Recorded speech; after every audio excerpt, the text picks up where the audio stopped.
આ દિવસથી ચાલી રહેલી બજેટ સભા ન્યૂ અલકાપુરી રોડના વિવાદ મુદ્દે ભારે હંગામેદાર બની રહી હતી। સેવા સદનની બજેટલક્ષી સભા બુધવારે મોડી રાત સુધી ચાલી હતી। બજેટ પર ચર્ચામાં ન્યૂ અલકાપુરીના રોડનો વિવાદ ઉગ્ર બન્યો હતો। સ્થાનિક કાઉન્સિલર રાજેશ આયરે, અનિલ દેસાઈ તથા કુમુદબેન વસાવાએ ન્યૂ અલકાપુરી રોડ મુદ્દે ઉગ્ર વિરોધ નોંધાવ્યો હતો। પ્રજાની પ્રાથમિક જરૂરિયાતના કામોને પ્રાધાન્ય આપ્યા પછી બીજા બધા કામો કરે તેવી સભામાં લાગણી વ્યક્ત કરવામાં આવી હતી। ગઈકાલે જે વડોદરા મહાનગર સેવા સદન તરફથી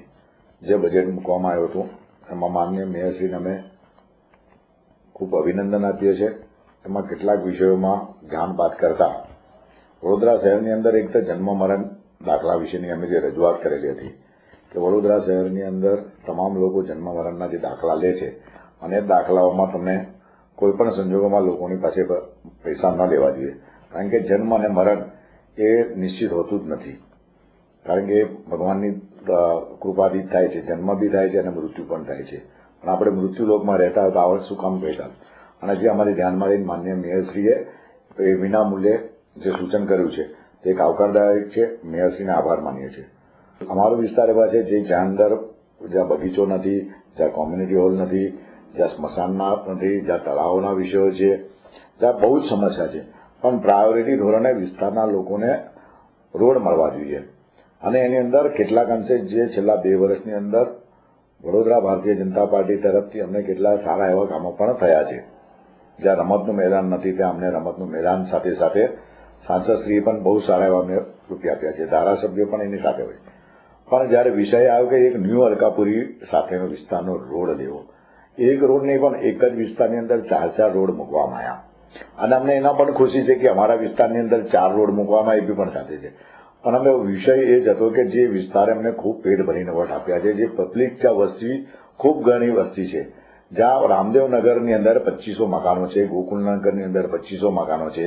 ગાયત્રીનગરની અંદર 200 મકાનો છે, અંબિકાનગરની અંદર 284 મકાનો છે, લક્ષ્મીનગરની અંદર 200 મકાન છે, લક્ષ્મીનગર વિભાગ 2 ની અંદર છે, ગાયત્રીપુરાની અંદર છે, ગાયત્રીનગરની અંદર છે, મહીનગર છે, ખોડિયારનગર છે, જલારામનગર છે, ચંદ્રમૌલેશ્વર છે, તમામે તમામ જે તુલસીનગર છે, આ બધા વિસ્તારોની અંદર જ્યારે નથી, આ બાજુના વિસ્તારમાં છેલ્લા 1 વર્ષથી રાજેશ ટાવરનો રોડ 4 વર્ષથી કીધા પછી પણ રોડ નથી થતો। તો અમૃતનગર છે, સાથે સાથે વ્રજભૂમિ, વૈકુંઠ, ગુજરાત હાઉસિંગ બોર્ડના બધા આજુબાજુના બધા વિસ્તારો છે, લક્ષ્મીપુરા છે, તો આ તમામે તમામ ગોત્રી પેરીફરી વિસ્તારમાં આટલા બધા કામો જે હજુ પણ બાકી છે, જ્યાં લોકો એમને ખૂબ પુષ્કળ વોટ આપી વડોદરા શહેરમાં પ્રથમ નંબર એમને જ્યારે જીતાડ્યા હોય, તો અમારે વિસ્તારના લોકો વતી અમને રજૂઆત કરવાનો હોય તો વારંવાર કહેવા છતાં પણ અમારા કેટલાક રોડો ન લેવામાં આવ્યા। તો અને એના અંદર અમે કીધું ન લીધા, પણ સાથે સાથે એવા રોડો જે મૂકવામાં આવ્યા જ્યાં ફક્ત ને ફક્ત 100, 200 લોકો, 500 લોકો હોય અને બીજી બાજુ સીધા 15 થી 20 હજાર લોકો હોય, તો એવા લોકોને આને લીધે પ્રાયોરિટી એમને આપવી જોઈએ। કે અમે જ્યારે મેયરશ્રીને પૂછવામાં આવ્યું ત્યારે એમને પણ નથી ખબર કે આ રોડ ક્યાંથી આવ્યો છે, ચેરમેનને પણ નથી ખબર, કમિશનરને બી નથી ખબર। જ્યારે 3 કોર્પોરેટરો કોઈ પણ જાતના સૂચનો આપ્યા નથી, તો આવા એક જ જગ્યાએ 4 રોડ કેવી રીતે આવ્યા? અને જો આવ્યા છે રોડ તો એની સાથે કદાચ વડોદરા શહેરનું બજેટ સારામાં સારું બજેટ હશે, પૈસા વધારે છે, તો આજે આ લોકોને બી આપવું જોઈએ કે રામદેવનગર છે, ગોકુલનગર છે, ગાયત્રીનગર છે,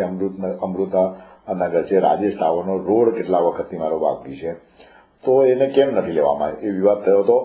અને વિવાદની અંદર કેટલા વિષયમાં પાર્ટીના લોકો દ્વારા પણ અમને ખબર છે કે જે અમે રજૂઆત કરેલી છે અને રજૂઆત અમારે ધ્યાનમાં લેવામાં આવશે અને તેના સંદર્ભે મેયરને પણ કહેવામાં આવ્યું છે અને મેયરને પણ અમે કીધેલું છે, અમને આશ્વાસન છે, અમને વિશ્વાસ પણ છે કે અમારા બાકીના જે કામો છે એ કામો અમારા ટૂંક સમયમાં થશે અને અમારો કોઈ પણ વિષય એવો નથી કે અમારા કોઈ પણ ન્યૂ અલકાપુરીનો વિસ્તાર ન થવો જોઈએ કે આ થવો જોઈએ, પણ અમારા જે નથી થતી વિસ્તાર એવા રામદેવનગર હોય કે જે સ્લમ વિસ્તાર છે, જેમને અમને પુષ્કળ વોટ આપ્યા છે અને એમના માટે અમે કીધેલું છે અને અમને આજે પણ વિશ્વાસ છે કે વહેલા વહેલી તકે આ લોકોના રોડ થશે।